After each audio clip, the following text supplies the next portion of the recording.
Assalamualaikum warahmatullahi wabarakatuh. Selamat bertemu kembali di acara perkuliahan TKSDL kali ini. Materi kita pada pertemuan kali ini adalah materi ke-8 dengan judul Konservasi Tanah secara Vegetatif bagian pertama. Seperti yang disampaikan pada rencana pembelajaran semester, bahwa subcapaian pembelajaran kita pada materi ke-8 ini adalah bahwa mahasiswa diharapkan untuk mampu memahami dan merumuskan pengambilan keputusan untuk penentuan pilihan rancangan dari berbagai cara penggunaan dan pemilihan tanaman untuk konservasi tanah dan air dengan menggunakan metode vegetatif pada lahan pertanian. Jadi, nanti mohon ditanya pada masing-masing mahasiswa, tanya pada diri sendiri setelah selesai belajar pada materi ini, baik di perkuliahan, di tutorial maupun mengerjakan tugas, apakah sudah bisa mengambil keputusan untuk menentukan pilihan metode vegetatif mana yang sesuai untuk mengatasi permasalahan atau membuat rancangan konservasi tanah dan air. Kemudian kita mempunyai 6 bahan kajian pada pertemuan kali ini. Yang pertama adalah tujuan dan strategi konservasi tanah dan air. Yang kedua adalah macam dan prinsip konservasi tanah dan air dengan menggunakan tanaman. Kemudian yang ketiga, tanaman penutup tanah. Yang keempat, mulsa dan aplikasinya. Yang kelima, pengolahan tanah konservasi. Dan yang terakhir adalah bahan amandemen tanah. Kita mulai di kajian pertama, bahan kajian yang pertama, tujuan dan strategi konservasi tanah dan air. Untuk menjawab tujuan dan strategi ini, mungkin kita harus melihat kembali ke belakang, apa sih permasalahan dari konservasi tanah dan air, apa sih latar belakang yang telah terjadi sehingga kemudian kita banyak praktisi dan lain sebagainya itu perlu mengkonservasi tanah dan air. Ya, kalau kita bekerja di bidang pertanian, maka lahan yang menjadi objek dari pertanian itu adalah lahan pertanian itu sendiri, kan? Nah, lahan pertanian itu bisa mengalami erosi. Nah, lahan pertanian kita itu berupa plot-plot atau petak-petak lahan yang ditanami tanaman semusim. Dia bisa mengalami erosi di bagian petak itu atau mendapatkan erosi atau limpasan permukaan kiriman dari bagian petak yang lainnya. Dan juga dia sebaliknya juga bisa mengirimkan runoff dan juga sedimen ke petak yang di bawahnya, misalkan seperti itu. Namun demikian, hal yang perlu digarisbawahi dalam hal ini adalah bahwa lahan pertanian kita itu banyak mengalami erosi. Jadi sesuai dengan penelitian yang dilakukan oleh peneliti yang terdahulu, dikatakan bahwa sebagian besar atau sebesar 70% dari total erosi yang terjadi itu terjadi di bagian pertama, terjadi di sepertiga waktu pertama tanaman kita tanam, atau di waktu 0 atau 1 HST sampai 30 HST, seperti itu. Nah, mengapa hal itu terjadi? Tentunya banyak hal yang bisa menjelaskan itu, baik dari sisi penutupan tanah. Jadi karena kalau tanaman itu kan ada stage atau fase pertumbuhan tanaman. Nah, itu kemudian yang bisa dipakai untuk menjelaskan seperti itu, ya. Nah, dari kondisi itu, maka yang harus kita lakukan itu tadi, kita harus melakukan kegiatan untuk mengkonserv tanah dan air kita supaya tidak tererosi. Nah, menurut Morgan, konservasi tanah itu berupa kegiatan-kegiatan konservasi, kegiatan-kegiatan yang kemudian sebenarnya ditekankan untuk mengurangi erosi. Jadi konservasi tanah itu bertujuan untuk mengurangi erosi sampai pada level di mana produksi tanaman itu masih dalam kondisi maksimum dan dia bersifat sustainable. Jika kegiatan yang dilakukan itu bukan berupa budidaya tanaman, misalkan kalau di luar itu ada grazing itu semacam padang penggembalaan atau kegiatan rekreasional atau pariwisata, maka kegiatan itu dapat berjalan dengan baik tanpa merusak lingkungan. Ya, jadi kegiatan pertanian, kegiatan-kegiatan lain yang dilakukan itu tidak merusak lingkungan. Nah, itu tujuan dari soil conservation activity. Nah, kalau kita lihat di sini, maka tujuan itu seirama atau sejalan dengan prinsip-prinsip sustainability. Kalau kita ingat, sustainability itu terdiri dari 3 pilar, yaitu pilar pertama dia harus sustainable di bidang environment, itu tadi ya. Kemudian yang kedua dia harus sustain di bidang ekonomi dan harus berkelanjutan di bidang sosial budaya. Salah satu dari ketiga itu tidak berkelanjutan, maka aktivitas, program, atau sistem itu kita tidak bisa menyebutnya sebagai sistem yang sustainable. Seperti itu. Nah, pertanyaan selanjutnya adalah bagaimana untuk mencapai itu? Bagaimana untuk menciptakan supaya kegiatan konservasi kita itu sustainable? Nah, beberapa peneliti telah mencoba untuk membuat konsep atau strategi konservasi tanah dan air yang diimplementasikan dalam metode-metode atau tool-tool atau teknik untuk mengkonservasi tanah dan air. Nah, dalam hal ini kita bisa melihat di sini ini adalah metode atau teknik yang bisa digunakan untuk mengkonservasi tanah dan air di cultivated land atau di lahan-lahan budidaya pertanian. Nah, bagaimana dengan lahan yang bukan budidaya pertanian atau non cultivated? Ada lagi. Jadi ada lagi ini perangkatnya ya, tidak sama meskipun ada kemiripan ya, tetapi berbeda. Nah, kita akan belajar teknologi konservasi di lahan budidaya atau lahan pertanian.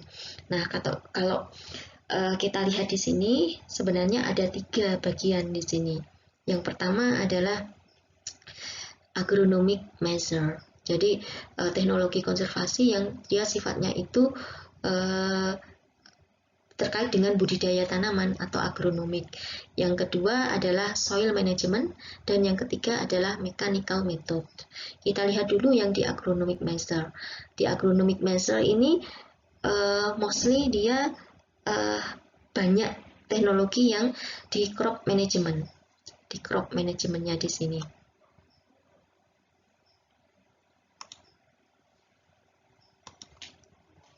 Di sini ya, di crop managementnya di sini dia banyak teknologinya di sini ya, sehingga kemudian sebenarnya dia inline dengan di sini soil management ya, namun karena di sini ada penambahan mulsa di sini ada pemulsaan, maka ini kemudian dikategorikan sebagai agronomic measure. Jadi nanti agronomic measure ini ada pemulsaan dan crop management. Pemulsaan itu nanti terbagi menjadi 2, upaya pemulsaan dengan menggunakan mulsa alami dan yang kedua adalah dengan menggunakan mulsa sintetik. Kemudian kalau crop management itu ada 3 macam. Yang pertama adalah high density planting, yang kedua multiple cropping, dan yang ketiga adalah cover cropping atau fallow system. Nah, multiple cropping itu dibagi dua. Yang pertama adalah crop rotation, yang kedua adalah strip cropping. High density planting itu apa? High density planting itu adalah menanam pohon serapat-rapatnya. Kalau di pertemuan yang lalu kalian sudah diajari bagaimana fungsi pohon ya, bagaimana fungsi pohon terhadap tata air, terhadap erosi. Maka kalau kita banyak menanam pohon, diharapkan tata airnya juga akan semakin diperbaiki, misalkan seperti itu. Ya, itu yang pertama. Terus kemudian yang kedua, teknik yang kita lakukan adalah soil management. Soil management ini yang digunakan adalah soil management atau pengelolaan tanah yang konservatif, yang bersifat yang bersifat konservasi. Jadi kalau dilihat di sini dia ada 3 macam tillage atau pengolahan tanah ya. Yang pertama adalah contour tillage, yang kedua adalah ridging, yang ketiga adalah minimum tillage. Tapi nanti akan ada di penjelasan, nanti akan ada dikembangkan beberapa yang lain. Kemudian yang ketiga itu adalah mechanical method. Nah, mechanical method ini sama dengan teknik sipil ya. Metode-metode yang menggunakan teknik sipil ada 3 macam, yaitu dengan membuat teras, dengan membuat waterways atau saluran air, terus kemudian ada structure. Ada structures itu bangunan-bangunan teknik sipil yang lainnya yang dipakai untuk mengendalikan kondisi di mana tata airnya tidak bagus, di mana banyak erosi dan lain sebagainya, seperti itu. Nah, yang pertama yang ini dan yang ini itu akan saya jelaskan di pertemuan kali ini ya. Yang pertama ini pun juga tidak semuanya, hanya di bagian atas ini.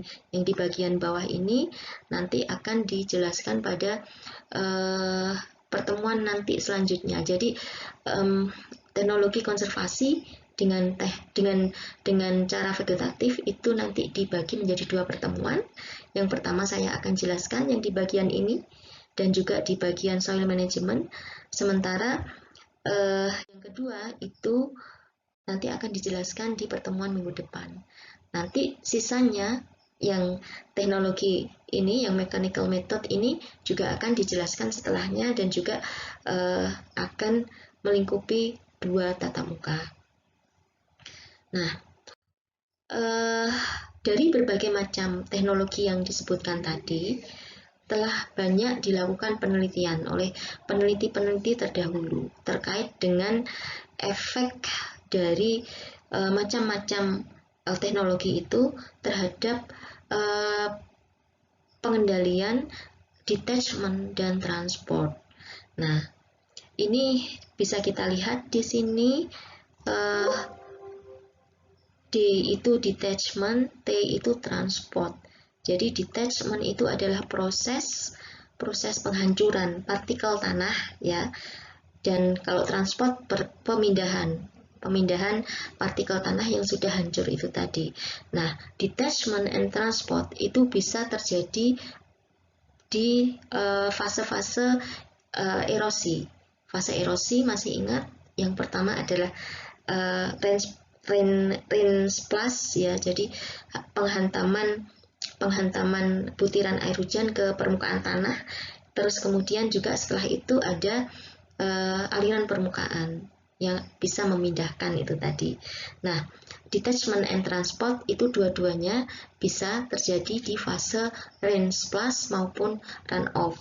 Kalau ini ada wind itu karena penelitinya ada di luar ya, yang juga kemudian mengakomodasi jenis erosi yang lain yang disebabkan oleh angin. Nah, kita lihat di sini banyak teknologi metode atau teknik konservasi yang digunakan di sini daftarnya kita lihat dia bisa dikelompokkan menjadi agronomic measure, soil management, dan mechanical measure. Nah, agronomic measure itu dari covering soil surface, increasing surface roughness. Itu surface roughness itu adalah kekasaran permukaan ya.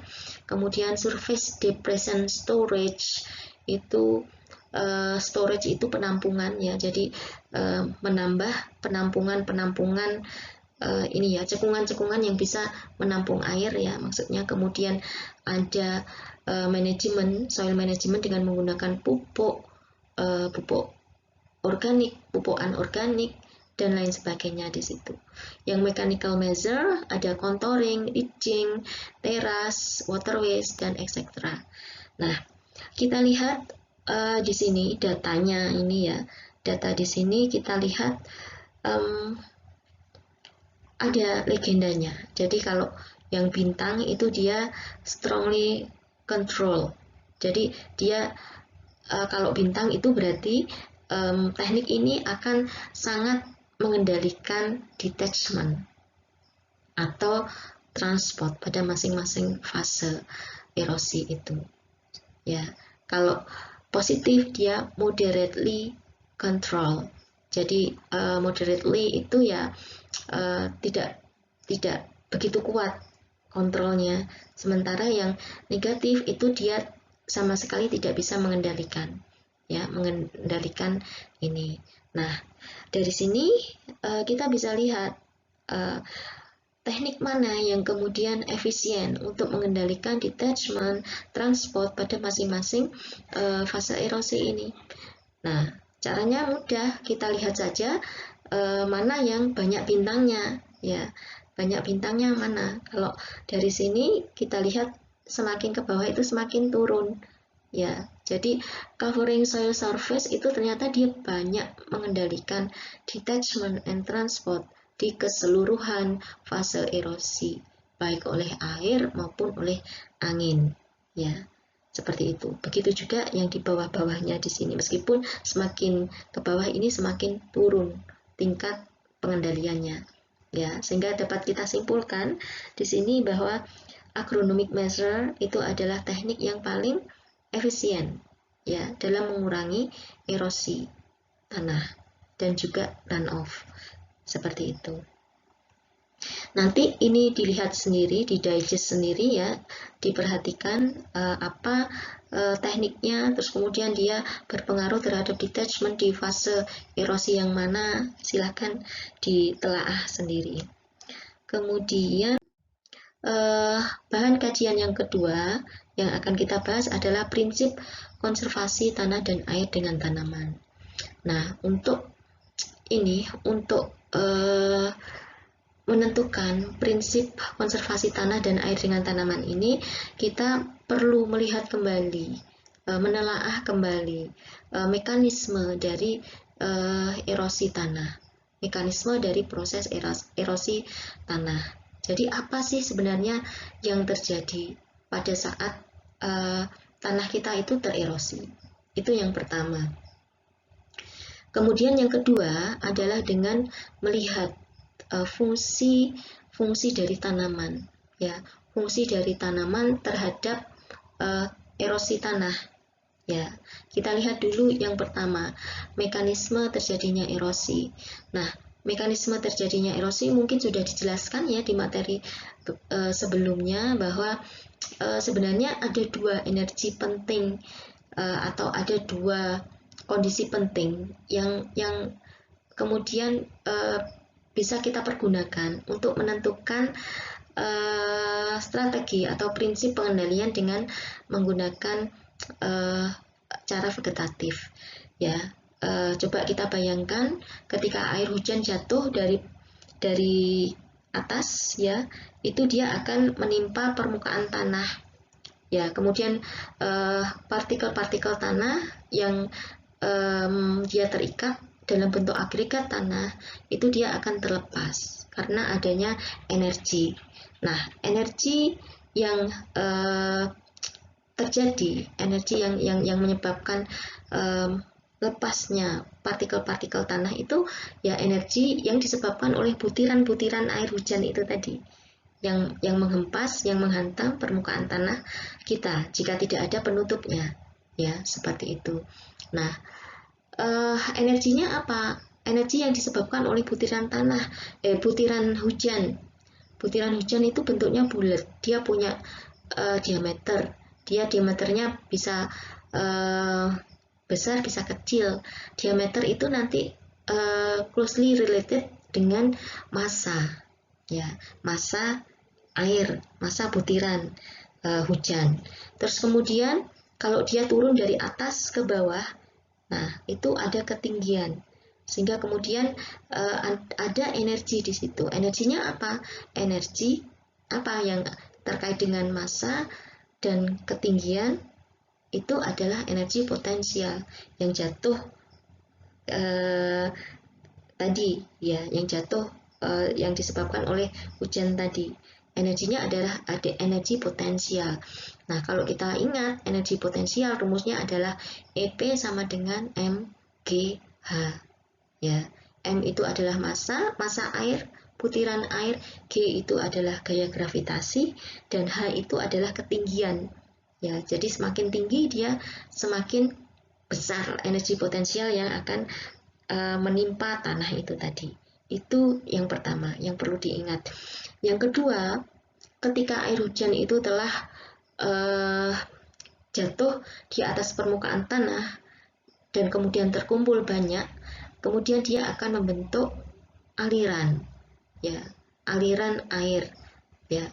Aliran air ini terbentuk kalau kemampuan tanah untuk menyerap air yang datang itu lebih kecil dari jumlah hujan atau kecepatan air hujan yang turun di atas permukaan tanah. Maka dia akan membentuk aliran permukaan yang kita sebut sebagai runoff. Ya, karena dia disebut aliran, maka dia bergerak, ya kan? Bergerak. Dia bergerak itu punya kecepatan. Ya, kecepatannya bisa lambat, bisa cepat. Ya, jadi aliran permukaan atau runoff itu tadi punya kecepatan. Itu yang pertama. Yang kedua, dia juga punya volume. Volume tadi, volume air tadi ada kaitannya dengan massa. Nah, massa dan kecepatan dalam hal ini itu nanti akan menghasilkan energi yang kita sebut sebagai energi kinetik, EK. Ya, EK itu sama dengan rumusnya setengah mv kuadrat. Ya, setengah mv kuadrat. Nah, jika kita bisa menelaah itu, maka bagaimana menurunkan EK-nya? Caranya adalah dengan menurunkan massa airnya. Cara yang lain adalah dengan menurunkan kecepatan airnya, kecepatan aliran airnya. Ya, nah itu bagaimana kita bisa melakukan itu dengan tanaman. Sama dengan itu tadi, apa EP sama dengan mgh itu tadi. Dia akan tinggi energinya kalau massa airnya besar. Terus kemudian tinggi jatuhnya asalnya air itu juga tinggi. Bagaimana caranya supaya jatuhnya air itu tidak tinggi? Bagaimana caranya massa air itu menjadi terpecah tidak banyak? Nah, kita harus berpikir apa yang bisa dilakukan oleh tanaman. Ya, jadi kalau kita lihat bagan ini, kita lihat tanaman. Apa sih yang dipunyai tanaman? Tanaman itu punya kanopi. Nah, tanaman satu dengan tanaman yang lain berbeda. Berbeda dalam hal kanopinya, tinggi tanamannya, struktur akarnya, ya. Terus kemudian apalagi banyak kandungan bahan organik yang dikandung oleh masing-masing biomasa dari tanaman itu, ya. Seperti itu, sehingga kemudian kita bisa menarik benang merah dari situ tadi. Kalau energi potensial tadi, kita harus memecah masanya. Apa yang bisa kita lakukan? Kita akan menanam tanaman yang kemudian tanaman itu dengan kanopinya dia bisa membuat butiran-butiran hujan itu menjadi lebih kecil, misalkan seperti itu. Atau ketika dia jatuh di atas permukaan kanopi, itu kemudian dia jatuh lagi ke atas permukaan tanah, tingginya menjadi lebih tidak setinggi tadi, sehingga energinya juga berkurang. Seperti itu ya. Sehingga kemudian kita bisa memutuskan kita akan menanam tanaman dengan tinggi yang seberapa. Kita akan menanam tanaman dengan kanopi yang tebalnya atau diameternya seperti apa. Ya, seperti itu. Nah, sehingga kemudian apa yang kita simpulkan prinsip terkait dengan prinsip konservasi tanah dan air dengan tanaman, yaitu yang pertama adalah prinsipnya covering the soil to protect it from raindrop impact. Jadi prinsipnya adalah kita menutup permukaan tanah dari energi kinetik air hujan tadi, ya, rain splash tadi, itu yang pertama. Yang kedua adalah dengan meningkatkan kapasitas infiltrasi untuk menurunkan runoff, ya. Jadi tadi Eka sama dengan setengah MV kuadrat, M-nya ini harus diturunkan. M-nya diturunkan dengan cara apa? Dengan cara sebagian airnya itu harus dimasukkan ke dalam tanah, ya. Jadi infiltrasinya harus ditingkatkan, ya. Bagaimana infiltrasi ditingkatkan? Dengan memperbaiki stabilitas agregat tanah. Nah, seperti itu. Terus kemudian bagaimana Eka sama dengan setengah MV kuadrat, V-nya itu diturunkan adalah dengan menghalangi. Ya, kalau kita naik sepeda motor dengan kecepatan tinggi, ya, supaya kita lambat, maka harus ada penghalang. Penghalangnya apa? Banyak. Penghalangnya bisa kendaraan lain di depan kita, bisa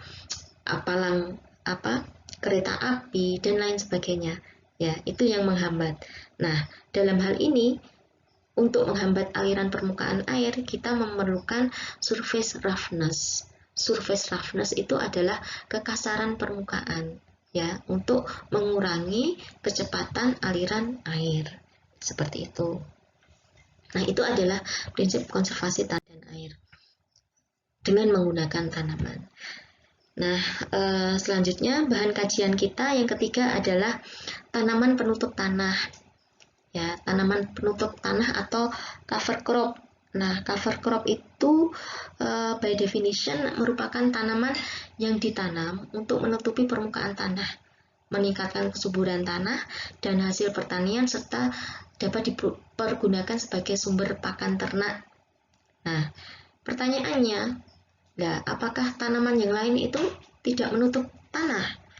Apakah tanaman yang lain itu tidak meningkatkan kesuburan tanah? Tidak dapat dipakai untuk pakan ternak? Jawabannya banyak. Tanaman lain yang bukan penutup tanah itu juga bisa dipakai untuk meningkatkan kesuburan tanah, juga dia menutupi permukaan tanah. Tetapi yang dimaksud tanaman penutup tanah dalam hal ini adalah tanaman yang sengaja ditanam untuk menutupi permukaan tanah. Sehingga kemudian ada syarat-syaratnya, ya. Jadi syarat suatu tanaman bisa disebut sebagai tanaman penutup tanah. Yang pertama adalah jika dia tajuknya rendah, ya, tajuknya rendah, dan kemudian dia bisa langsung menutup permukaan tanah dengan rapat.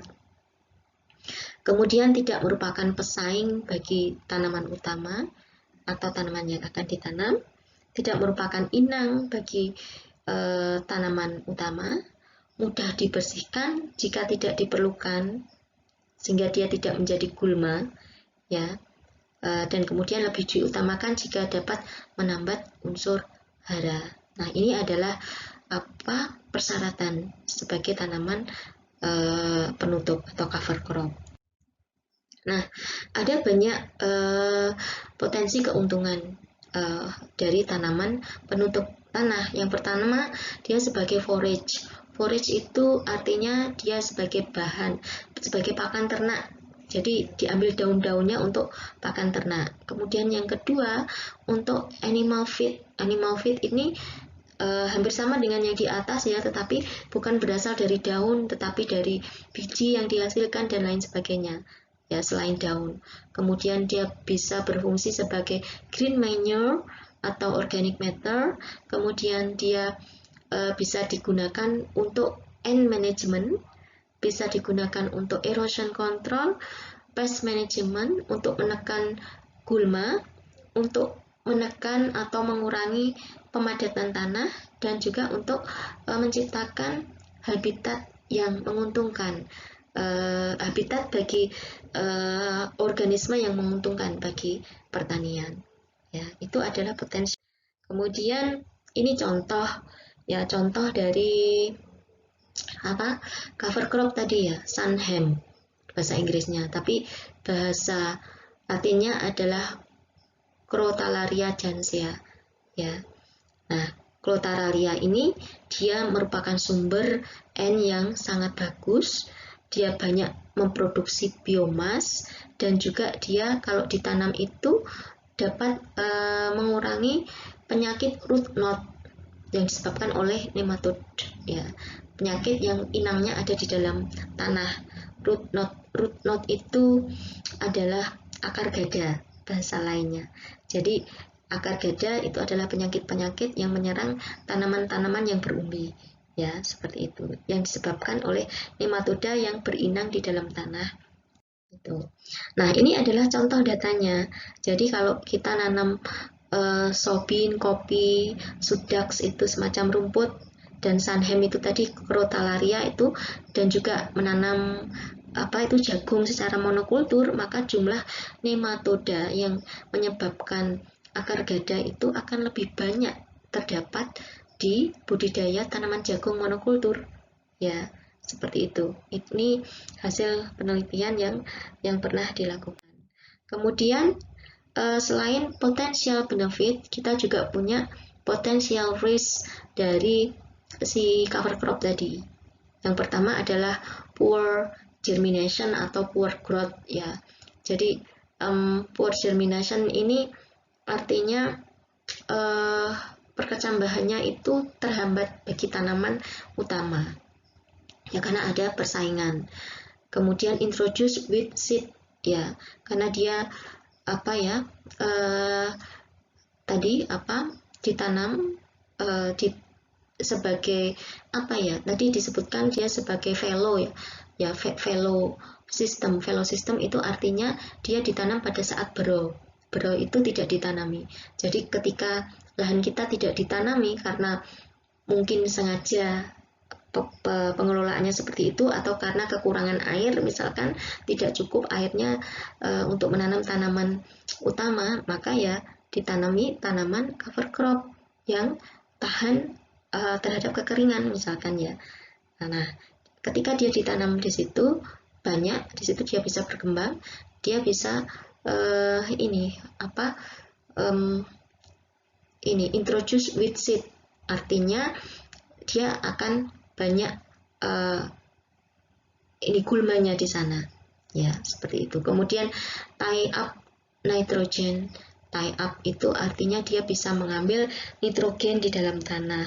Meskipun itu tadi dijelaskan syarat sebagai tanaman penutup itu dia harus tie up juga nitrogen dari udara, karena ketika dia menambat dari tanah, dia akan mengurangi yang ada di tanah, sehingga nanti ketika kita tanam tanaman cash crop-nya, tanaman utamanya yang di dalam tanah menjadi berkurang ya, sehingga dalam hal ini kemudian disyaratkan tanaman penutup tanah itu juga harus bisa menambat nitrogen dari udara, karena dia juga punya kemungkinan untuk mengikat nitrogen dari dalam tanah.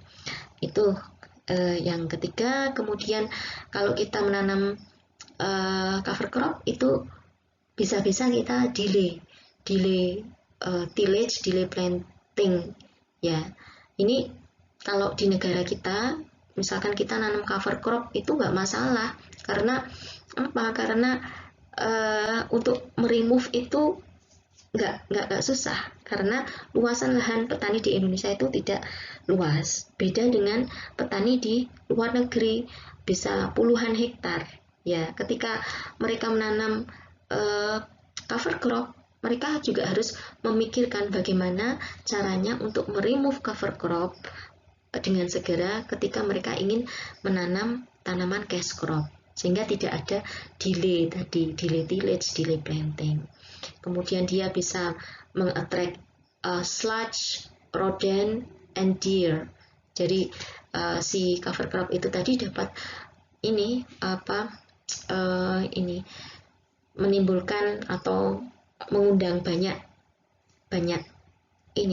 itu sludge itu siput, rodent itu tikus, deer itu yang makan cover crop itu ya rusa ya. Kemudian juga dia create insect based habitat, dia juga meng-create habitat bagi organisme pengganggu tanaman. Seperti itu adalah potensial risk-nya.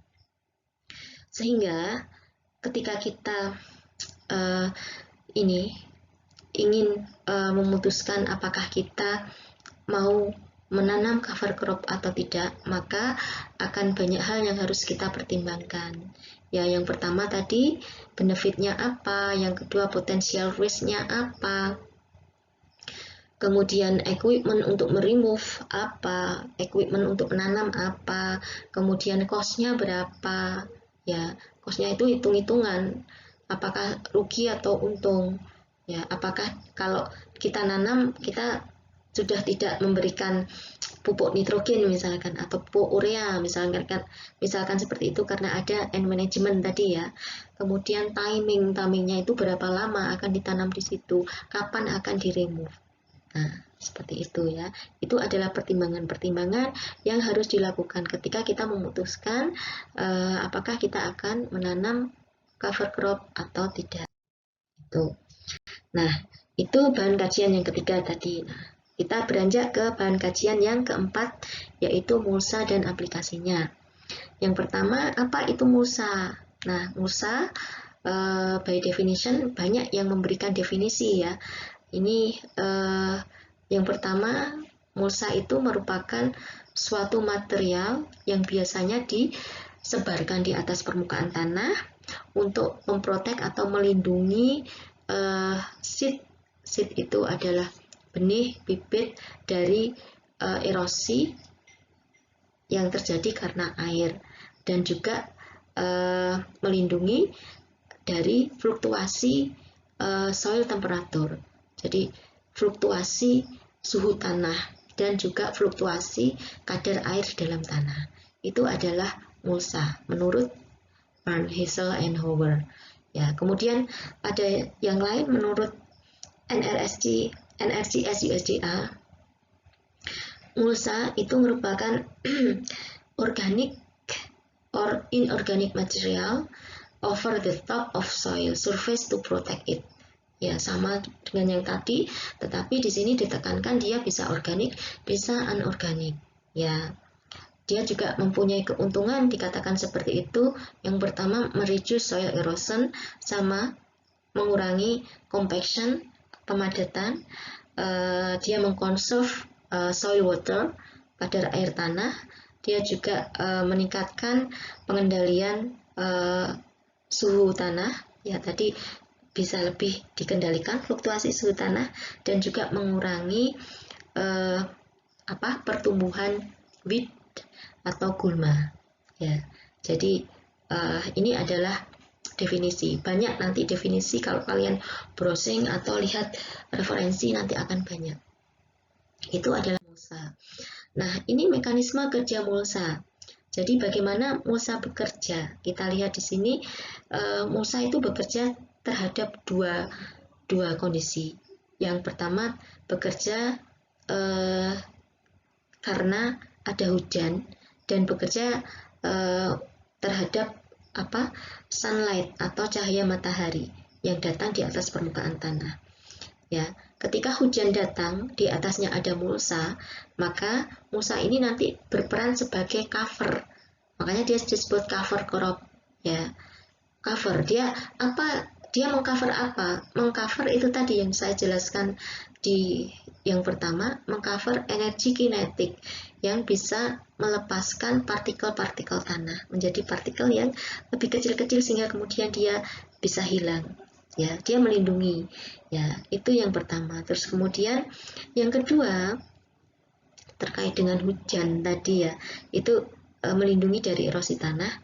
Terus kemudian terkait dengan cahaya matahari, dia melindungi dari fluktuasi. Fluktuasi itu perbedaan suhu pada waktu tertentu, ya fluktuasi. Jadi ketika suhunya panas, dia bisa melindungi sehingga yang ada di dalam suhu di dalam tanah itu uh, tidak terlalu panas. Tetapi sebaliknya ketika suhu di atmosfer di udara itu dingin, dia suhu udara di dalam tanah itu bisa terlindungi, tidak sedingin seperti yang udara di atmosfer. Ya, sehingga kemudian ini akan menurunkan fluktuasi seperti itu. Terus kemudian selain suhu dia juga kadar air sama ya. Jadi yang menyebabkan naik turunnya kadar air di dalam tanah itu adalah evaporasi. Evaporasi itu salah satunya driving force-nya adalah energi atau cahaya matahari panas itu tadi ya, suhu suhu udara yang disebabkan oleh cahaya matahari ya. Jadi sama dengan temperatur, dia juga akan menurunkan fluktuasi kadar air di dalam tanah si mulsa itu tadi. Kemudian apalagi mulsa itu juga berperan sebagai penambah bahan, penambah nutrisi unsur hara di dalam tanah. Karena kalau mulsa ini dalam konteks mulsanya adalah mulsa organik ya, maka dia akan terdekomposisi sehingga kemudian jika terdekomposisi dia bisa menjadi sumber unsur hara bagi tanaman ya, seperti itu ya.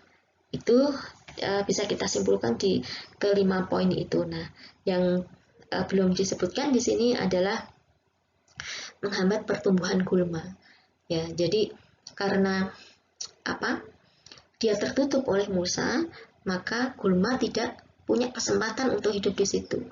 Lain halnya dengan kalau dia terbuka, tidak tertutup oleh mulsa, maka gulma itu akan tumbuh di sini. Gulma di sini bisa mengurangi sumber daya di lahan ini yang bisa dipergunakan oleh tanaman. Sumber daya itu apa? Unsur hara diserap gulma dan juga air juga diserap gulma. Ya, yang seharusnya dia bisa diserap tanaman, maka dia akan terkurangi kalau terserap oleh gulma. Seperti itu. Nah, ini contoh praktek pemulsaan ya. Jadi mulsa bisa diaplikasikan di single tree kayak gini ya, di tanaman pohon. Ini adalah ini sabut kelapa, ini adalah sawdust ini adalah serbuk gergaji ya. Ini di tanaman single, di tanaman satu pohon ya. Terus kemudian juga bisa diterapkan mulsa itu di tanaman menjalar, di tanaman perdu ya, atau tanaman tanaman semusim yang kecil-kecil itu ya, seperti itu. Kemudian itu tadi mulsa organik, yang ini mulsa anorganik yang biasanya terbuat dari plastik. Nah, mulsa anorganik ini macam-macam warnanya, merah, putih, atau hitam perak ya. Mulsa plastik hitam perak, ada yang berwarna merah, putih, dan yang hitam perak. Ini seperti ini contohnya. Kemudian pengembangan dari mulsa itu adalah biogeotekstil ya. Biogeotekstil itu sebenarnya adalah modifikasi dari mulsa ya. Sebenarnya prinsipnya sama, tetapi nanti secara bentuknya akan berbeda ya. Nah, biogeotekstil sebenarnya istilah yang diadopsi dari geotekstil. Geotekstil sendiri adalah kain polimer, ya, polimer fabriks yang digunakan untuk mengkonstruksi pekerjaan-pekerjaan teknik sipil. Ya, biasanya geotekstil itu digunakan untuk mengkonstruksi jalan, mengkonstruksi atau membangun saluran drainase, pekerjaan-pekerjaan di pelabuhan, terus kemudian juga reklamasi lahan dan pekerjaan teknik sipil yang lainnya. Ya, tetapi kemudian si geotekstil ini dikembangkan lebih jauh untuk keperluan pertanian. Ya, sehingga kemudian yang digunakan itu bukan bahan yang anorganik, tetapi bahan yang organik. Sehingga kemudian namanya menjadi geotekstil. Geotekstil, tekstil itu kain, geo itu tanah. Ya, jadi kain yang dipergunakan untuk melindungi tanah.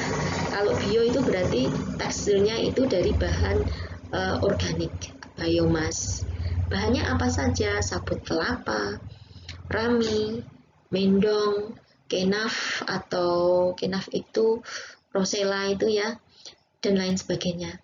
Ya, itu biogeotekstil. Nah, ini contoh mendong ya. Mendong itu tanaman semacam rumput kayak gini yang dia bisa dibuat tikar, dibuat kerajinan tangan, ya, dibuat tikar tadi dan kerajinan tangan, ya, anyaman seperti itu. Tetapi kemudian dia bisa dipergunakan untuk biogeotekstil. Nah, bahan-bahan lain atau jenis tanaman lain yang bisa digunakan itu adalah tanaman palem-paleman ya, kayak kelapa tadi ya, terus kemudian siwalan dan lain sebagainya. Nah, bagaimana proses pembuatan biogeotekstil? Biogeotekstil itu dibuat dengan cara mengolah natural fibers, serat-serat alami, diproses demikian rupa sehingga dia menjadi fine yarns, benang-benang yang lebih halus yang kemudian nanti dia bisa dirajut membentuk lembaran-lembaran kain. Tapi tidak kain yang seperti yang dipakai orang ya, kainnya agak kasar seperti yang terlihat di gambar itu. Ya, jadi berbentuk lembaran-lembaran di sini sehingga kemudian dia disebut tekstil itu tadi. Nah, itu kemudian dia dipakai untuk melindungi tanah. Ini misalkan untuk konstruksi plengsengan misalkan ya, dia dilindungi seperti ini. Ya, jadi selain untuk pertanian, untuk teknik sipil, dan juga untuk pekerjaan-pekerjaan yang terkait dengan lingkungan. Gitu. Nah, biogeotekstil juga sudah dikembangkan oleh anggota laboratorium fisika tanah di tempat kita di Fakultas Pertanian Universitas Brawijaya. Bahan yang digunakan itu ada dua. Yang pertama mendong, itu tadi yang sudah sempat dijelaskan. Yang kedua adalah kenaf atau rosella. Ya, kenaf tadi kemudian dibuat dalam bentuk karung goni ya, yang dijual di pasaran. Kemudian itu yang kemudian digunakan untuk untuk biogeotekstil dengan cara memodifikasi ya seperti ini. Jadi diberi lubang-lubang tanam seperti ini. Ini adalah lubang tanam ya. Kemudian diberi lubang-lubang kecil di sini untuk supaya air hujan itu bisa lebih meresap, supaya ada cahaya matahari yang bisa langsung menerpa tanah dan lain sebagainya. Nah, ini komposisi lubang-lubang ini juga diteliti. Jadi berapa persen penutupannya di biogeotekstil goni ini sudah diteliti. Nah, adalah plot penelitian. Ini plot penelitian yang biogeotekstil goni. Ini yang biogeotekstil mendong. Ya, tanaman yang diteliti ada dua. Yang pertama jagung dan yang kedua adalah kentang. Nah, ini hasilnya. Jadi suhu tanah. Tadi disebutkan bahwa biogeotekstil atau mulsa tadi bisa digunakan untuk menurunkan fluktuasi suhu tanah. Ini kalau kita lihat di sini ada dua perlakuan biogeotekstil dan dua perlakuan pengolahan tanah. Perlakuan biogeotekstil itu dengan menggunakan biogeotekstil yang pertama, yang kedua tanpa biogeotekstil. Perlakuan pengolahan tanahnya no tillage atau zero tillage, tidak diolah, dan kemudian yang kedua adalah dengan konvensional atau soil tillage. Kombinasi dari dua perlakuan itu akan menghasilkan 4 plot atau 4 unit percobaan. Yang pertama, no biogeotekstil tetapi dia diolah lahannya. Kemudian no biogeotekstil tanpa pengolahan tanah, biogeotekstil dengan pengolahan tanah, dan biogeotekstil tanpa pengolahan tanah. Yang bagian atas ini no biogeotekstil, ini yang bulat-bulat ini, yang di atas ini ya, yang segitiga ini yang dengan biogeotekstil. Dapat dilihat di sini fluktuasi suhu dari yang no biogeotekstil, yang tanpa ditutupi oleh biogeotekstil, itu 2 kali lipat lebih tinggi daripada yang biogeotekstil. Ya, 2 kali lipat. Ini antara berapa? 11 sampai 14. Ini antara 4 sampai 6 derajat Celcius. Beda suhu antara siang dan pagi hari. Ya. Beda suhu antara dua waktu itu. Ya. Itu terus kemudian ini kadar air tanah, fluktuasi kadar air tanah. Jadi sama seperti tadi perlakuannya, yang segitiga ini adalah dengan biogeotekstil, tanpa biogeotekstil, ya dibalik ya. Yang bulat ini yang dengan biogeotekstil. Dapat kita lihat di sini sama, hampir sama, 2 kali lipatnya.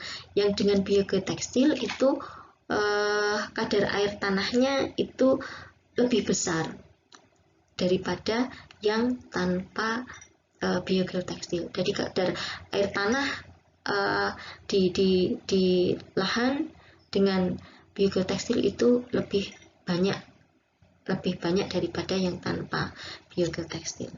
Terus kemudian ini adalah dampak pemberian atau pemasangan biogeotekstil tadi terhadap runoff dan erosi. Kalau kita sebagian besar kita lihat di tanpa dan dengan di sini. Kalau di tanpa di sini itu limpasan permukaannya 35, 80, 70, 55. Ini yang dengan biogeotekstil ini mungkin hampir sama ya. Tetapi ketika dilihat erosinya itu sangat jauh berbeda. Ini gak kelihatan ya. Jadi kalau kita lihat yang dengan ini dia 5,4, ini A, AB ya. Ini sudah C, A, B, C seperti itu. Ya. Itu. Jadi yang dengan biogeotekstil itu sangat menurunkan erosi tanah yang terjadi. Ya. Tuh. Nah, ini adalah hasil produksi tanaman jagung. Nah, ini ada kombinasi dengan tanaman cover crop ya. Jadi kontrol tanpa biogeotekstil dengan biogeotekstil yang tanpa dikasih cover crop. Yang ini dikasih tanaman kacang tunggal. Dikasih itu maksudnya dia ditanami pada awalnya, terus kemudian biomasnya diletakkan di bawahnya biogeotekstil seperti itu ya.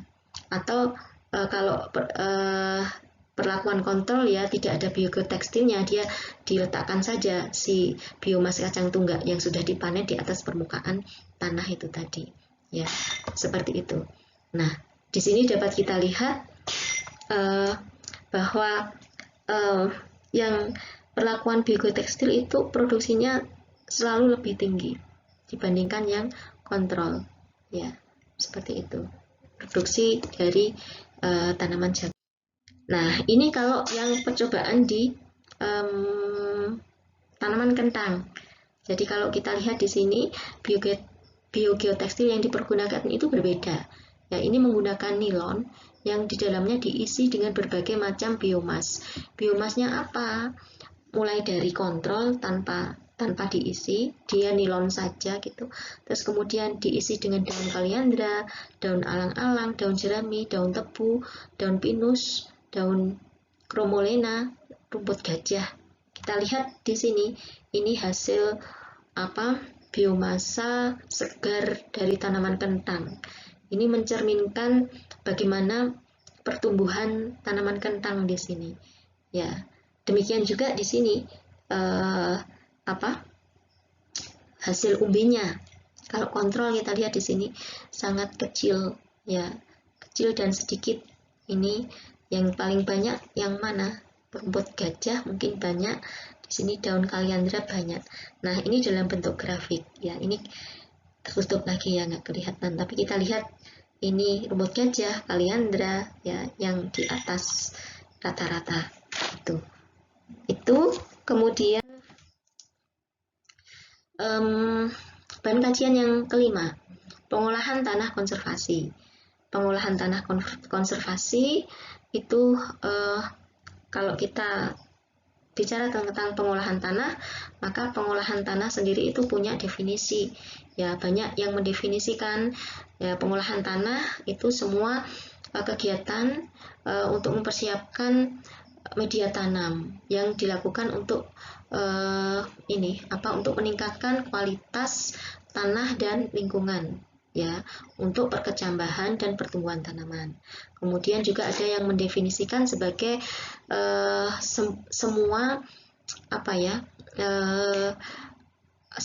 kejadian pelepasan partikel tanah secara fisik, ya, yang kemudian pelepasan partikel tanah itu dilakukan melalui pengolahan tanah, ya, baik melalui atau baik menggunakan alat mekanik atau manually by hand, ya.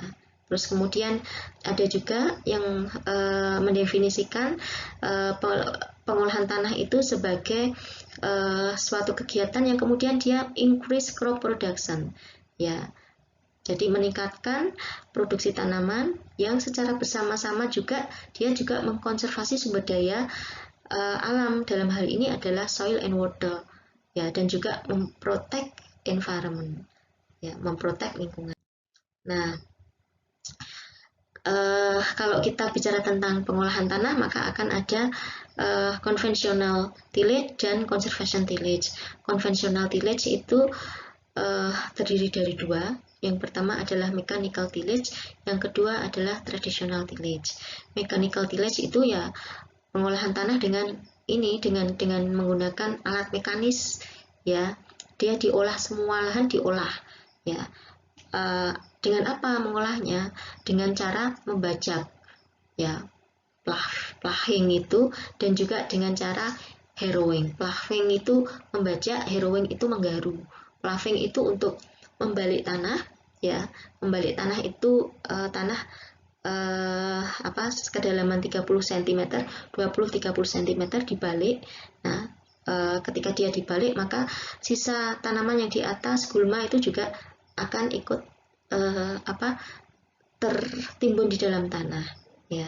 Kemudian harrowing itu menggaru. Menggaru itu tujuannya adalah untuk mendapatkan struktur tanah yang lebih remah, sehingga kemudian dia lebih dapat lebih sesuai dengan pertumbuhan tanaman dari awal, dari benih, ya, benih bibit yang kecil itu, sehingga kontak antara akar dan partikel tanah itu lebih besar kalau tanahnya itu remah, ya.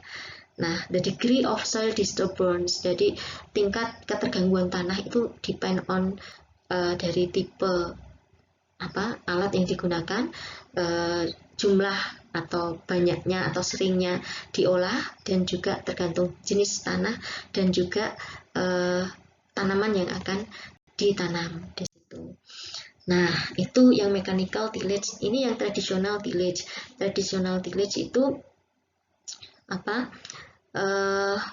merupakan praktek yang mostly dia menggunakan labor, menggunakan tenaga kerja ya, menggunakan native tool. Native tool itu alat-alat yang kuno, yang didapatkan turun temurun dari nenek moyang, misalkan seperti itu ya. Generally few and simple si alatnya itu, the most important being the cutlass. Jadi alat yang digunakan itu pada umumnya adalah cangkul dan pedang ya. Cutlass itu pedang pendek, atau kalau di tempat kita mungkin sabit, seperti itu ya. Kemudian juga traditional tillage itu dilakukan untuk membuat seedbed, menyiapkan seedbed, dan juga untuk pertumbuhan tanaman.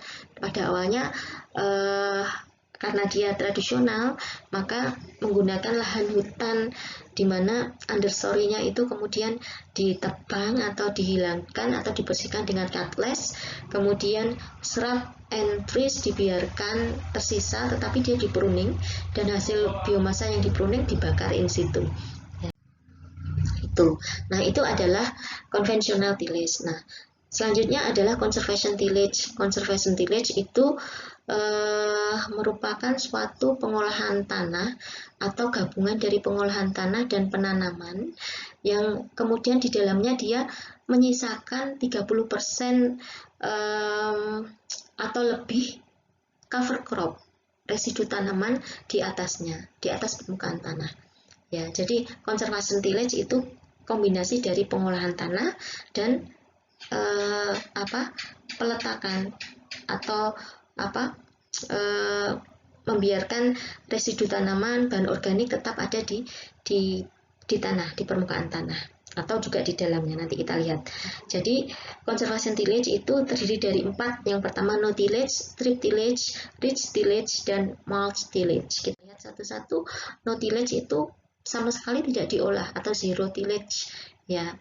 Namun demikian di awalnya itu dia diolah dan dilakukan pemupukan ya, seperti itu, diolah dan dilakukan pemupukan. Tetapi pada musim selanjutnya tanaman tidak di-remove dari sisa tanaman, tidak di-remove dari sistem lahan ya. Dan kemudian untuk menanam tanaman itu dibuat lubang-lubang ya, dibuat lubang-lubang di sepanjang ini, atau strip sepanjang strip itu dilubangi ke arah sana ya, dilubangi di sini ke arah sana, yang lebarnya itu 2-3 cm, kemudian dipakai untuk menanam biji atau benih dari tanaman itu ya, seperti itu. Di kanan kirinya itu tetap dibiarkan ya. Itu adalah no tillage. Kemudian strip tillage hampir sama kalau kelihatannya, tetapi strip tillage itu membagi lahan menjadi 2. Yang pertama adalah ini. Yang pertama adalah di sini ya, di sini. Ini adalah untuk menanam ya. Ini lebarnya 5-10 cm. Yang kedua yang ini. Yang ini. Ini adalah yang menyisakan residu tanaman sebelumnya atau diberi residu tanaman dari luar. Ya, residu biomas bahan organik dari luar. Nah, bentuknya seperti ini. Nah, ini strip tillage. Kemudian yang ketiga, ridge tillage. Ridge tillage itu sama seperti strip tillage, bedanya dia mounted di sini. Mounted itu dia gundukan atau gulutannya memanjang ke arah sana di sepanjang ini. Ini adalah residu tanaman ya, dan dia biasanya digunakan untuk ini tanaman jagung dan kedelai ya, yang ridge tillage. Kemudian mulch tillage. Mulch itu mulsa, tetapi ini beda dengan mulsa yang dijelaskan di atas. Mulch itu mulsanya ada di semua ini di semua bagian ini, sisa tanamannya ada seperti ini ya, tetapi sisa tanaman ini kemudian diolah bersama-sama. Jadi mulch tillage itu semua lahan mostly 100% itu diolah, tetapi mengolahnya itu dengan mencampur, mix dengan residu tanamannya ya, sehingga kemudian ada yang mengatakan untuk mengolah itu perlu pengolah lahannya, pengolah tanahnya itu juga bisa berfungsi sebagai chopper dari mulsa atau residu ini, ya, sehingga dia bisa tercampur dengan baik dengan tanah itu. Terus kemudian ini ada keuntungan dan kerugian konvensional tillage dan konvensional dan conservation tillage. Nanti silahkan diperhatikan. Nanti jika ada pertanyaan silahkan ditanyakan pada masing-masing perkuliahan. Kemudian yang terakhir adalah amandemen tanah. Ya, amandemen tanah disebut juga sebagai bahan pembenah tanah yang dicampurkan ke dalam tanah untuk mendapatkan komposisi tanah yang mendukung pertumbuhan tanaman. Nah, sifat fisik apa yang kemudian sifat tanah apa yang kemudian akan dirubah dari penambahan bahan pembenah tanah ini? Yang pertama adalah soil structure, water holding capacity, nutrient availability, dan good living condition for beneficial organism. Ya, seperti itu. Nah, terdapat dua macam bahan amandemen tanah. Yang pertama organik, yang kedua anorganik. Yang inorganik itu ada vermiculate, perlite, kerikil, wisglass, gypsum, lime. Lime itu kapur, gypsum itu juga untuk kapur, colloidal fosfat, sulfur, dan nanomaterial. Ya, ini contohnya. Jadi vermiculate, perlite, yang ketiga ini adalah wisglass. Wisglass ini jangan dibayangkan gelas ya, tetapi adalah bahan yang dia punya kemampuan yang tinggi untuk menyerap air. Ya, seperti itu. Ini bisa dicampur dengan tanah ya, dengan media tanam ya. Kemudian yang organic amendment itu ada sea cells, sisa-sisa itu makhluk laut itu ya. Kemudian kompos, vegetable waste, famia, peat moss, wood chips, straw. Wood chip itu potongan-potongan kayu, straw itu kayak jerami itu, sewage sludge itu limbah, sisa limbah ya. Sawdust itu adalah serbuk gergaji ya. Ini adalah sifat amendment ya terkait dengan permeabilitas dan water retention-nya. Nanti bisa dicermati sendiri. Nah, yang paling penting juga karena ini adalah teknologi baru, itu adalah nanomaterial. Nah, nanomaterial itu sebenarnya merupakan materi pada dasarnya adalah inorganik ya. Dia disebut nano karena ukurannya kurang dari 10 pangkat min 9 meter. Nah, nanomaterial ini tidak hanya untuk membenahi sifat fisik tanah, water holding capacity, itu tidak hanya itu, tetapi dia juga dipakai di dalam sektor lain di bidang pertanian, misalkan untuk pestisida, misalkan nano pesticide, nano fertilizer, nano bio sensor, seperti itu. Nah, apa saja sih nanomaterial? Nanomaterial itu bisa berupa besi oksida, aluminium oksida, mangan oksida, terus kemudian substansi humat, kemudian juga aluminium silikat, clay. Ya, jadi lihat aluminium silikat seperti itu. Ya, nanti coba di browsing ya, bagaimana nanoteknologi itu di-generate untuk pembenah tanah. Ya. Nah, ini keuntungan dan kerugian ya. Jadi keuntungannya itu dapat meningkatkan sifat-sifat fisik tanah yang baik sehingga mendukung pertumbuhan tanaman. Seperti itu ya pada in general. Nanti bisa dilihat sendiri lebih detail di situ. Kekurangannya adalah dia dapat mengikat nitrogen kalau dia wood product ya, time consuming, tidak praktis ya, karena petani harus nyampur. Kemudian yang ketiga dia bisa menjadi polutan ya. Nah, sehingga kemudian untuk menentukan apakah menggunakan atau tidak menggunakan bahan pembedah tanah, kita harus mempertimbangkan banyak hal, soil texture, how long the amendment will last in soil, ya, berapa lama dia akan ada di situ, karena nanti bisa jadi polutan itu tadi. Kemudian apakah dia akan mempengaruhi salinitas tanah, pH tanah, dan lain sebagainya. Nah, mungkin seperti itu saja materi kita kali ini. Sampai ketemu nanti di materi selanjutnya. Selamat belajar, terima kasih. Wassalamualaikum warahmatullahi wabarakatuh.